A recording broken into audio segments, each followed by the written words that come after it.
Breaking news. భార్య చేతిలో చచ్చిపోయిన తేజేశ్వర్ కేసులో సంచలన విషయాలు బయటకు వస్తున్నాయి. కట్టుకున్న భర్తను భార్య ఎంత కిరాతకంగా చంపించిందో అనే విషయాలు బయటకు వస్తుంటే సమాజం ఆశ్చర్యపోయి మరీ చూస్తుంది. ఈ ఘటన వెనుక కనీసం భార్యను కూడా భర్త నమ్మలేని స్థితిలోకి సమాజం వెళ్ళిపోతోంది అనే బాధను వ్యక్తం చేస్తున్నారు. ఈ కేసులో ఎటువంటి సంచలన విషయాలు బయటకు వస్తున్నాయి ఇప్పుడు నేను మీకు చెప్పబోతున్నాను. తేజేశ్వర్ని, నిజానికి తేజేశ్వర్ ఐశ్వర్యని చాలా ఇష్టపడ్డాడు. ఆమెనే పెళ్లి చేసుకోవాలని కలలు కన్నాడు.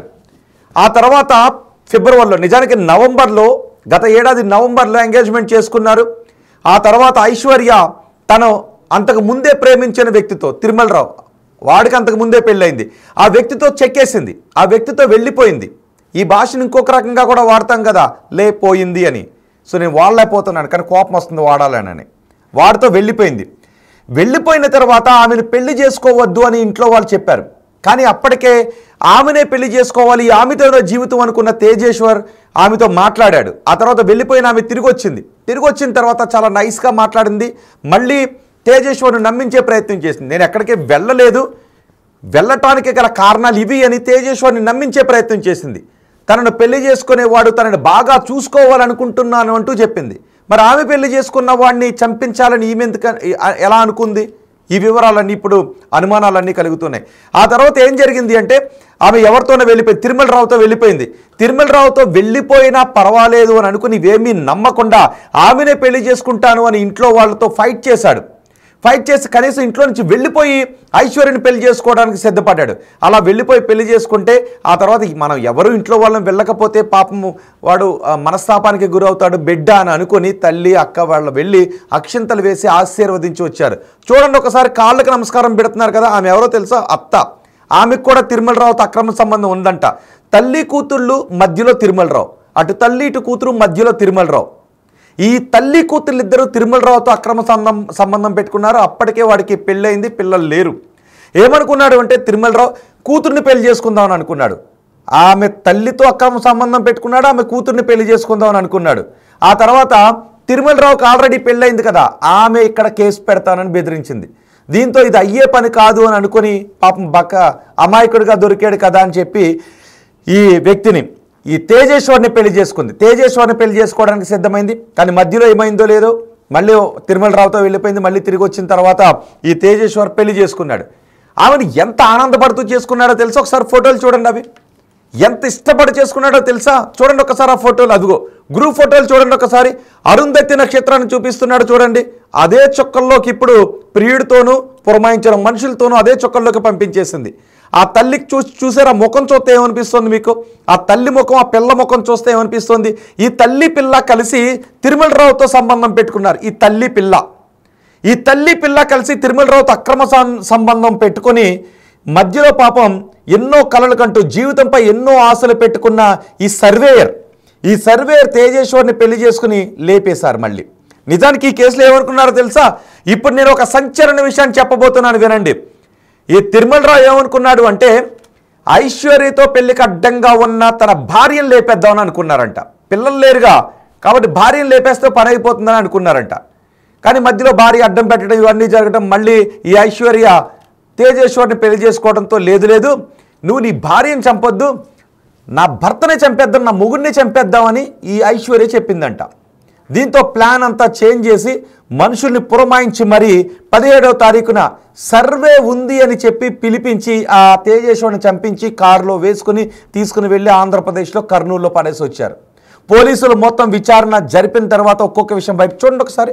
విచారణ జరుపుతుంటే సంచలన విషయాలు బయటకు వస్తాయి. మంగళసూత్రం చూపిస్తూ ఉంది ఆమె మనసులో. చూడండి, మంగళసూత్రం కడుతూ ఉన్న ఆ సమయంలో బహుశా అనుకుంటూ ఉండుండొచ్చు వీడిని ఎలా లేపేద్దాము అని. చూసారా, పసుపు రాస్తున్న ఫోటోలు ఉన్నాయి కదా, చూడండి, అదిగో 3 ముళ్ళు వేస్తున్నాడు. కానీ ఆమె అతని మెడలో ఉరితాడుని వేసింది.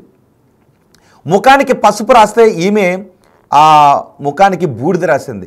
అరుంధతి నక్షత్రం చూపిస్తే ఈమె ఊపిరి తీసి చుక్కల్లోకి పంపించేసింది ఆమె. ఆ నవ్వులో మీకేం బహుశా అనుకుని ఉంటాడు, ఆహా తను కట్టుకుంటున్న భార్య ఎంత అందంగా ఉంది, ఎంత బాగా నవ్వుతుంది, ఈమెతో నా జీవితం బంగారంలా ఉంటుందని అనుకున్నాడు.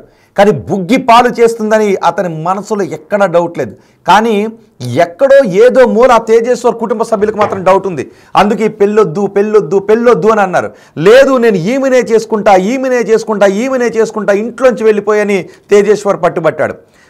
కొడుకు వాళ్ళిద్దరు నిజానికి అన్న తమ్ముళ్ళు ఉన్నారు, వాళ్ళిద్దరు కవల పిల్లలు, చిన్నప్పటి నుంచి కలిసే పెరిగారు. ఇప్పుడు ఆ కవల తోడబుట్టిన సోదరుడి మరణాన్ని తలుచుకొని ఆ సోదరుడు కూడా గుండెలు అవసేలా ఏడుస్తూ ఉన్నాడు.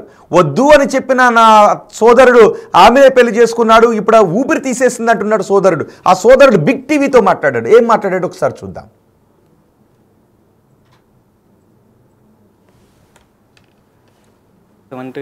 ఈవినింగ్ కాల్ వచ్చింది, మీ తమ్ముడు కనబడట్లేదని. ఎవరి నుంచి వచ్చిందండి కాల్? సందీప్ అన్న అని తమ్ముడు ఆయన దగ్గర ఇంతకుముందు వర్క్ చేస్తుండే అనమాట, అతని నుంచి కాల్ వచ్చింది. తమ్ముడు ఇక్కడ ఇంట్లోనే ఉంటాడు కదా అతను కూడా, మీ తమ్ముడు అంటే తేజ ఇదే ఇంట్లో ఉంటాడు కదా? ఇంట్లో ఉంటాడు. అంటే మొదట మీకు అనుమానం రావాలి కదా, ఇంటికి పనికి వెళ్ళిన వాడు ఇంకా రాలేదు అని. యాక్చువల్గా వీళ్ళు పెళ్లి చేసుకున్న రోజే నేను ఇంటి నుంచి బయటకు వెళ్ళిపోయినా. ఆ పెళ్ళి నాకు నచ్చక ఆ పెళ్ళికి వ్యతిరేకంగా నేను ఇంటి నుంచి బయటకు వెళ్ళిపోయి 1 month నుంచి బయటనే ఉంటున్నాను. ఓహో, మీరు పెళ్ళిని వ్యతిరేకించి ఈ ఇంట్లో అమ్మాయి ఉన్న ఇంట్లో నేను ఉండలేనని మీరు బయటకు వెళ్ళిపోయారు. ఓకే. అయితే అదే నాకు ఈ మ్యాచ్ క్యాన్సిల్ అయినప్పుడు కొన్ని రూమర్స్ అయితే తెలుసు, ఈ అమ్మాయి ఇట్లా సో ఎఫ్ఐఆర్లు ఉన్నాయి అది అని. అవి నేను మా తమ్మునికి కన్వే చేస్తే వినలేదు. అయితే మీరు చెప్పారా అమ్మాయి మంచిది కాదు, అతనికి బ్యాంక్ మేనేజర్ వాడితో ఎఫ్ఐఆర్ ఉంది, తల్లికి కూతుళ్ళు ఇద్దరికి ఉంది అన్న విషయం చెప్పినా కూడా వినలేదా? అంటే తల్లికి ఉందన్న సంగతి నాకు తెలియదు, కానీ ఈమెతో ఉంది అనేది అయితే ఇట్లా నాకు రూమర్స్ అయితే తెలుసు. కాకపోతే అవి నేను కన్ఫర్మ్ చేసుకొని వీడికి చెప్తే బాగుంటుంది అని చెప్పి నేను టైం కోసం వెయిట్ చేశాను. కానీ అంత టైం నాకు మా తమ్ముడు ఇవ్వలే. మ్యారేజ్ అని అమ్మాయి డైరెక్ట్ ఫ్రెండ్స్ సపోర్ట్ తీసుకొని మ్యారేజ్ చేసుకున్నాను. అయితే వాళ్ళు మ్యారేజ్ చేసుకొని ఇంటికి వచ్చారు. యాక్చువల్గా నేను అనుకుంటున్నది ఏంటంటే మా తమ్ముడు బయట రూమ్ తీసుకున్నాడు, అన్ని సామాన్లు కూడా కొనేసిండు అని ఇన్ఫర్మేషన్ ఇచ్చాడు మాకు ముందే.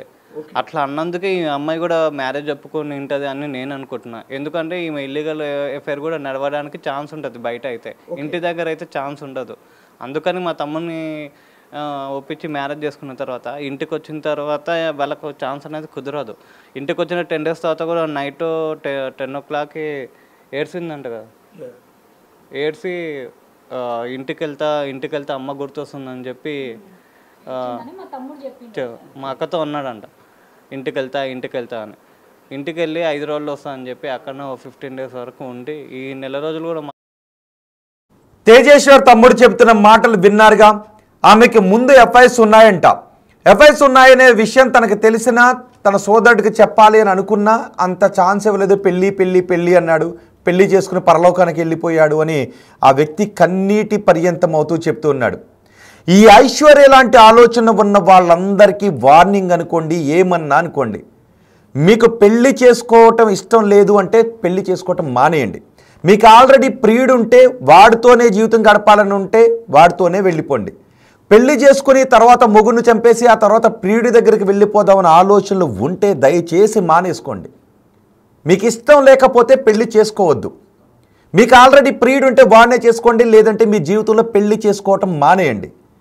ఒకవేళ నేను తల్లిదండ్రులు కూడా చెప్తున్నాను, మీ బిడ్డలకి ఒకవేళ ప్రియుడు ఉంటే ఆమె గుణగణాలు మంచివి కాకపోతే, క్రూరమైన గుణగణాలు ఉంటే తల్లిదండ్రులకు మొదట తెలుస్తుంది.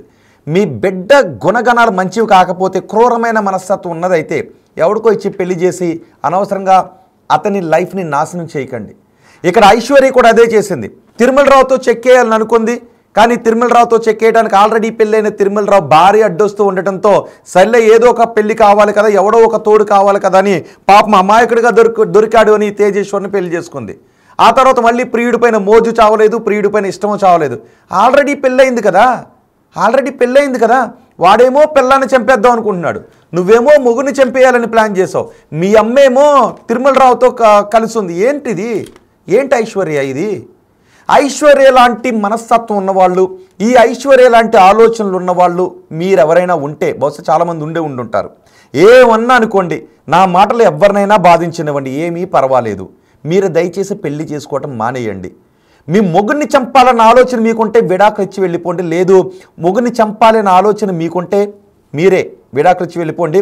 మీ చావు మీరు చావండి. మీకు బతికే హక్కు లేదు. పెళ్లి చేసుకుని మొగుడిని చంపి ఆ తర్వాత ఎప్పుడో ప్రియుడితో చెక్కేద్దామని మొన్న సోనం లాంటి ఆలోచనలు, ఇప్పుడు ఐశ్వర్య లాంటి ఆలోచనలు, ఇలాంటి దౌర్భాగ్యమైన ఆలోచనలు మీవి అయితే మీరు పెళ్లి చేసుకోకండి అమ్మా. పాప ఆ తేజేశ్వర్ ఎన్నో కలలు కన్నాడు. కట్న కానుకలు ఏమీ ఆశించలేదంట. బంగారం లాంటి పెళ్ళం వస్తుంది అని తిరిగి ఆమెకే ఎంతో బంగారం చేయించి పెట్టాడంట. బంగారం లాంటి పెళ్ళం అని అనుకున్నాడు. కానీ అలా బంగారం లాంటి పెళ్ళం అనుకున్న తేజేశ్వర్ని చంపించింది. పైగా మీకు తెలుసా, చంపుతూ ఉన్నప్పుడు ఆమె ఎక్కడుందో తెలుసా? అత్తారింట్లోనే ఉందంట. మంచిగా జీన్ ప్యాంట్స్ వేసుకుని మంచిగా ఉందంట. మంచి టిప్ టాప్ రెడీ అయిందంట. కానీ ఏం తినలేదంట. కానీ కొంచెం ఆనందంగానే ఉన్నట్టుంది. ఎందుకంటే పురమాయించిన మనుషులు ప్రియుడు కలిపి కట్టుకున్న ముగ్గుని చంపేస్తూ ఉంటే ఇక తర్వాత అడ్డు అదుపు ఉండదు. ప్రియుడితో కలిసి హాయిగా ఎంజాయ్ చేయొచ్చని అనుకుంది. ఆ ప్రియుడు కూడా భార్య ఉంది. తర్వాత కాలంలో బహుశా ఆ తిరుమలరావు భార్యను కూడా ఆ తర్వాత చంపించడానికి ప్లాన్ చేసి కూడా ఉండొచ్చు. ఆ తర్వాత ఇప్పుడు తిరుమలరావు భార్య కూడా అడ్డొస్తుందని బహుశా ఆమెను కూడా లేపేయడానికి ప్లాన్ చేసి ఉండొచ్చు. ఇప్పుడు తిరుమలరావు భార్య అదృష్టవంతురాలు ఒక రకంగా చెప్పుకోవాలంటే. ఐశ్వర్య, నువ్వు చేసిన పనికి 3 కుటుంబాలు బయటపడ్డాయి. ఐశ్వర్య, ఈ ఐశ్వర్య లాంటి మనస్తత్వం ఉన్న వాళ్ళు ఎవరైనా ఉంటే మీరు పోలీసులకు చెప్పి లొంగిపోండి అమ్మా. మీరు సమాజానికి భారం, మీరు అవసరం లేదు. పెళ్లి చేసుకుంటే మీ మొగుళ్ళ ప్రాణాలు తీసేస్తారు. ఐశ్వర్య లాంటి, నేను అందరి గురించి అట్లా, ఐశ్వర్య లాంటి వాళ్ళు వీళ్ళు నేరస్తులు కాబట్టి. ఇప్పుడు ఐశ్వర్య నేరస్తురాలు కాబట్టి నేను ఇంత నొక్కి చెప్తున్నా, ఇంత గట్టిగా చెప్తున్నా. ఇంతకుముందు మనం చూసాం, తల్లిని చంపేసింది ప్రియుడి కోసం ఒక బిడ్డ, 10వ తరగతి బిడ్డ. ఇక్కడ ప్రియుడి కోసం, ప్రియుడు పడక సుఖం కోసం మొగుడిని చంపేసింది. మొన్న సోనం ప్రియుడు పడక సుఖం కోసం మొగుడిని చంపేసింది. ఇలా ప్రియుడు పడక సుఖాల కోసం మొగుల్ని చంపేసే మనస్తత్వాలు మీరైతే విడాకులు తీసుకోండి, పర్వాలేదు. మీకు మొగుడు అవసరం లేదు అనుకుంటే విడాకులు తీసుకోండి. వాడిని బతకనివ్వండి. పాపం బతుకుతాడు, 4 రోజులు బాధపడతాడు, 1 వారం రోజులు బాధపడతాడు. విడాకులు తీసుకుంటే తర్వాత ఇంకో పెళ్లి చేసుకుంటాడు, హాయిగా ఉంటాడు. కానీ అలా పెళ్లి చేసుకుని చంపే హక్కు మీకెవరు ఇచ్చారు? ఇలాంటి ఆలోచనలు ఉన్న వాళ్ళు ఎవరు లేరు అని నేను ఇంకా కొంతమంది ఉండుంటారు. కాబట్టి ఇలాంటి ఆలోచనలు మీవి అయితే ఇంట్లో చెప్పండి, నేను పెళ్లి చేసుకోను అని. లేదు అంటే ఎంగేజ్మెంట్ రోజు పాపం వచ్చి కూర్చుంటాడుగా ఎదురుగా, నాకు ఆల్రెడీ ఎవరో ఇష్టం ఉన్నారు మనసులో, నిన్ను పెళ్లి చేసుకుంటే నాకు ఎలాంటి ఆలోచనలు వస్తున్నాయని ముందే చెప్పండి వాడికి. పెళ్లి చేసుకోవడం మీ జోలికి రాడు. కానీ ఇటు ప్రియుడు దూరం అవుతున్నాడేమో, ప్రియుడు దూరం అయిపోయాడు కదా, పోన్లే ఎవడో ఒకరిని చేసుకుని లైఫ్ సెటిల్ చేసుకుందామని చెప్పి ఇలా పెళ్లి చేసుకుని ఆ తర్వాత మళ్ళీ ప్రియుడి దగ్గరికి వస్తే ఆ ప్రియుడిపై ఇంకా మోజు పెంచుకుని మొగుడిని చంపేద్దామన్న ఆలోచన మీదైతే దయచేసి మానుకోండి. ఇలాంటి లాంగ్వేజ్ ఉపయోగించాలని దయచేసి ఎవరు ఏమనుకోకండి. ఇంతకంటే ఘోరమైన లాంగ్వేజ్ ఉపయోగించాలని అనిపిస్తుంది. మీకు కోపం రావట్లేదా? కట్టుకున్న మొగుడిని భార్య ప్రియుడి కోసం, ప్రియుడి పడక సుఖం కోసం చంపేసిందంటే, పైగా తల్లి బిడ్డ ఇద్దరు కూడా తిరుమలరావుతో అక్రమ సంబంధాన్ని కలిగి ఉండి ఈ వ్యక్తిని చంపేశారంటే మీకు కోపం రావట్లేదా? మీలో ఎంతమందికి కోపం వస్తుంది నాకు చెప్పండి ఒకసారి. మీలో ఎంతమందికి బాధ అనిపిస్తుంది మీరు కమెంట్ బాక్స్లో తెలియచేయండి. ఆ తోడబుట్టిన వ్యక్తి, కవలపిల్లలో ఒక వ్యక్తి చెప్పాడు కదా విన్నంగా, ఇప్పుడు ఆ చంపేసే రోజు జీన్ ప్యాంట్ వేసుకుని హాయిగా ఇంట్లో కూర్చుందంట. వాళ్ళ అక్క చెప్తోంది. వాళ్ళ అక్క ఏం చెప్పింది ఒకసారి విందాం.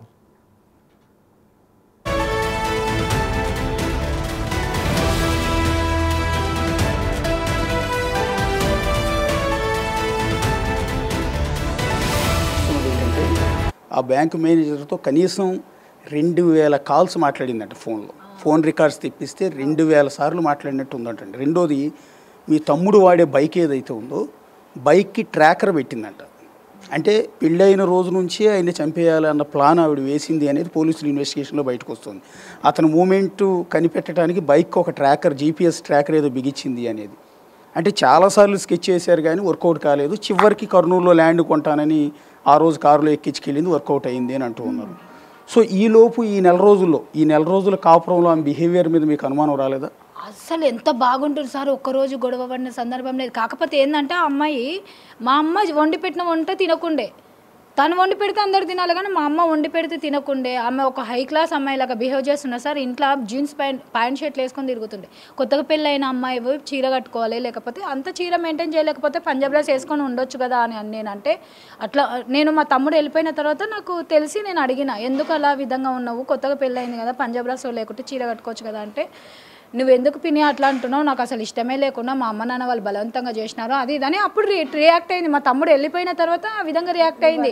నేను వెళ్ళిపోతా అంటే మా తమ్ముడు వచ్చేంత వరకు ఎక్కడ వెళ్ళిపోదు తల్లి, మా తమ్ముడు ఎక్కడ ఉన్నాడో ఏం లేదు తెలియదు, మా తమ్ముడు వచ్చిన తర్వాత మీ ఇద్దరు ఏం మాట్లాడుకొని డిసైడ్ చేసుకుంటారో చేసుకొని నిర్ణయాలు తీసుకోండి అని చెప్పి మేము గప్పుకున్నాం సార్.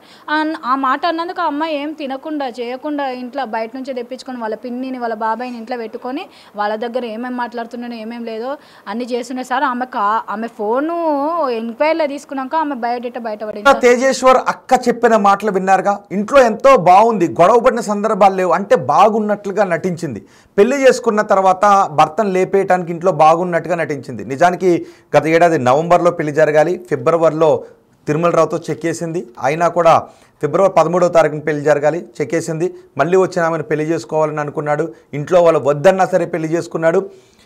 మే 17వ తారీఖున పెళ్లి చేసుకున్నాడు. జూన్ 17 నాటికి లేపించేసింది.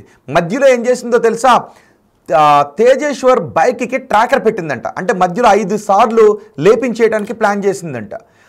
అతను ఎక్కడికెక్కడికి వెళ్తున్నాడు, ఎటువైపు వెళ్తున్నాడు, ఇవన్నీ ట్రాకర్ ద్వారా ట్రాక్ చేస్తూ GPS ట్రాకర్ పెట్టింది. అతను వెళ్తున్న రూట్లో ఎక్కడికి వెళ్తున్నాడు ఇవన్నీ కనుక్కుంది. ఎంత రెక్కి నిర్వహించింది, ఎంత క్రూరంగా ఆలోచించింది. ఆ తర్వాత ఈ సమాచారాన్ని అంతా తిరుమలరావుకి ఇచ్చి ఒక ముగ్గురిని పురమాయించి అతన్ని చంపించి ఆ వస్తువులన్నీ ఒక చోట పడేయించి బాడీని ఇంకొక చోట పడేయించి ఎంత క్రూరంగా చంపించింది. 3 కుటుంబాలు నాశనం అయిపోయాయి. ఇంతమంది రోడ్డున పడ్డారు. ఇప్పుడు ఈమె మాత్రం సుఖంగా ఉందా? ఇప్పుడు కటకటాలు లెక్క పెట్టాలి. బహుశా చంపించినందుకు రేపు ఉరే వేస్తారు, యావజ్జీవం వేస్తారు. మీరేమనుకుంటున్నారు?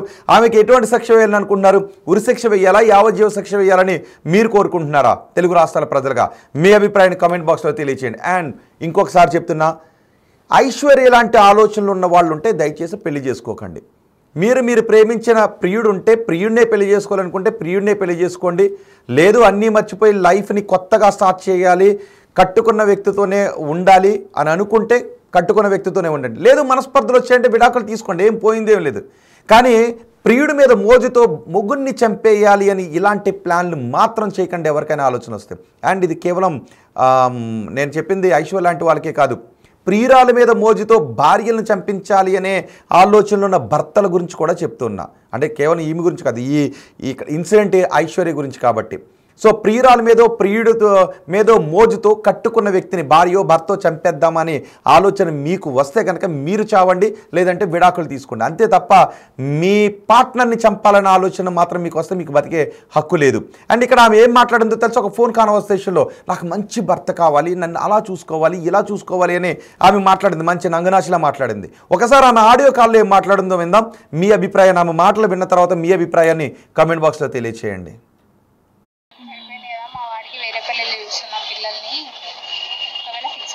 ఫిక్స్ అయితే చెప్తాం అది అని మాట్లాడినాను. మా మామ ఉండి ఇంకా ఏంది పాప వాళ్ళంతా హ్యాపీగా ఉన్నారు, వాళ్ళకి సంబంధం కుదిరిన కంటే చెడిపోయిందనే హ్యాపీనెస్ ఎక్కువ వాళ్ళ ఫ్యామిలీ వాళ్ళకి అని అనుకుంటాను. అంటే ఇంకా అప్పుడే నాకు కొంచెం అర్థమైంది, ఏంది వీళ్ళు ఎంత డిఫరెంట్ ఉన్నారా ఏంది అని. వేరే మైండ్ వెళ్ళిపోయింది ఇంకా వేస్ట్ అసలు.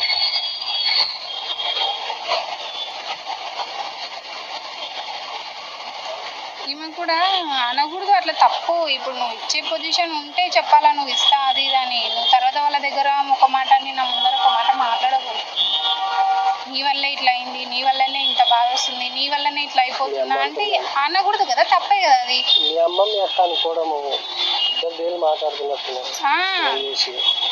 మళ్ళీ నీ సంబంధం అదే పొప్పన్నం అవి కుదిరినాక అంత ఓకే అయిన తర్వాత నాకు చంపచారాలు కావాలా బంగారువి అంటే ఆ కట్నం ఇంత పెరిగిందనే కదా బాధపడేది. నువ్వు మళ్ళీ ఈ పొజిషన్లో ఇవితే అంటే ఆమె ఇంకా ప్రెజర్ అయ్యేదా నా పైన. ఆలోచిస్తున్నావా అవన్నీ? నేను అడిగినా నేను అమ్మని ఏం అసలు ఏం పలకరు, ఏం చెప్పరు. నిజం చెప్తున్నా చూడబ్బా, మా ఫ్యామిలీలో నాకు ఎవ్వరు నచ్చదు నిజం. నేను ఒక్కటే ఏమంటే నాకు వచ్చే భర్త నన్ను అర్థం చేసుకోవాలా, వానికి నేను తప్ప నేను వానికి తప్ప ఇంకెవ్వరు ఉండకూడదు మా దాంట్లో. ఇదే నాకు కావాల్సింది. ఎవరైనా మధ్యలో వచ్చి ఇడగొట్టే వాళ్ళు ఉంటే వాళ్ళని ఏం చేసినా పాపం లేదు. నేను ఇదే హ్యాపీ ఉంటా అన్నందుకే కదా ఇవన్నీ చేసింది. కానీ ఆమె నాకు అవన్నీ మాట్లాడకూడదు. దాన్ని గొడవనే వద్దు, కట్నం వద్దు, అది గొడవనే వద్దు. ఇప్పుడు మీ ఇష్టం, మీ అమ్మ తర్వాత పెట్టుకో, అది మీ ఇష్టము, మీ అమ్మ ఇష్టమే. కానీ నేను ఒకటి ఫిక్స్ అయ్యి వచ్చిన అంతే. అదే మాట నేను ఆ రోజు కూడా అన్నా, మా ఇంట్లో కూడా చెప్తున్నాను, ఏమైనా ఇంత మరి 3 లక్షల కింద మనం ఎందుకు ఇంకా ఫ్రీగా తీసుకుంటే అయిపోతుంది కదా అని కూడా ఆడుకున్నాను. మనం ఏమి పైసలు ఇస్తే మనం ఏం తీసుకొని కాదు కదా, జస్ట్ మన ఫంక్షన్లకి అవి ఖర్చులకి మనం అడిగింది. దానికోసమే ఇప్పుడు మనం వాళ్ళు 3 పెడితే మనం 5 పెట్టాలా, అట్లా చేసుకుంటానే కదా గ్రాండ్గా పెళ్ళి ఉంటాయి, అవి ఉంటాయి అని అంటే అన్నింటికి నువ్వు చెప్తున్నా నమ్మకం. నేను కాకముందే 1,00,000 పెట్టిన, నేను అన్ని అడ్వాన్స్లు ఇచ్చిన, జమ్మమ్మకి పెట్టిన, వీళ్ళు పెడుతున్నాను, నేను పెట్టిన అన్నిటికీ. వచ్చినప్పుడల్లా 2 కార్లు 3 కార్లు 4 కార్లు వచ్చిన వారికి గిజీలు అన్నీ నేనే పెట్టుకుంటూ వచ్చినాను. మా ఇంట్లో పొరపాటు సొంతంగా నేనే పెట్టుకున్నాను అన్నీ. వాళ్ళు సపోర్ట్ చేశారు, ఏమైనా కావాలా ఒక 50,000 వేసుకోరా అకౌంట్ అంటే, నాకేం వద్దు, నా దగ్గర ఉన్నాయి నేను తీసుకుంటాను. ఆడికి వస్తున్నారు, అది బట్టల దగ్గర దాంట్ల దగ్గర అన్ని గొడవలు అది పడుతున్నారు కదా. ఆడికి చెప్పినా నేను అమ్మకి ఎన్నిసార్లు చెప్పినా తెలుసా, సరే మా అవన్నీ వద్దు, సరే ఇప్పుడు నాకు నచ్చినది నేను తీసుకోమన్నారు, తీసుకున్నాను, అయిపోయింది. ఆడికి ఇవన్నీ వాళ్ళు ఆడవాళ్ళే అంత, నేను కూడా ఆడదానే కదా, మనమే అంత, చీరల దగ్గర బట్టల దగ్గర ఏడైనా అంత. ఇప్పుడు ఏంది పడినట్టు నచ్చినాడు, వానికి నేను చాలా ఇష్టం అని చెప్పినాడు, వానికి నాది మొదలలేదు, మీరంతా ఎందుకు. సరే ఇప్పుడు ఒకటి ఈ పెళ్లి చీరలు ఒకటే కదా, అదేం రోజు కట్టుకొని నేను తిరగాను కదా, తర్వాత వాడు ఎంతనా పెడతాడు కదా, ఎందుకు అవన్నీ ఇప్పుడు దానిల కోసం ఎందుకు గొడవ పడుతున్నారు అని కూడా చెప్పింది. పట్టీల దగ్గర కూడా గొడవనే తెలుసా, పట్టీల దగ్గర కూడా నన్ను అన్నాడు. వాళ్ళు ఏంది ఏందో అన్నారంట, పాత ఏందో కొత్త ఏందో నాకు అవన్నీ తెలియదు, ఏందో 2 తులాలు 10 తులాలు ఏమో చెప్పిస్తా అంటే తక్కువ చేపించి పంపించినారంట.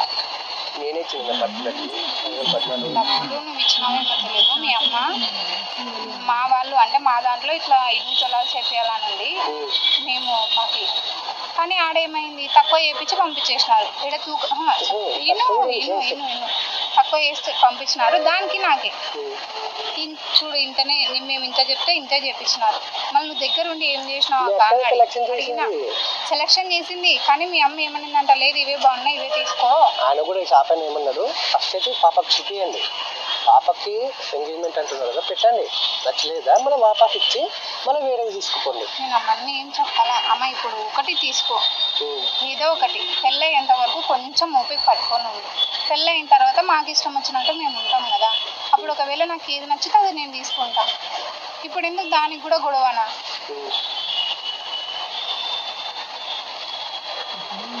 సరే డైలీ ఫోన్ మాట్లాడుతున్నా, ఇవి చేస్తున్నా అవి చేస్తున్నా, అది మాత్రమే తెలుసు నీకు, కానీ నేను అట్లా చెప్పుకోలేను, బయటికి ఎవరికి చెప్పుకోలేను.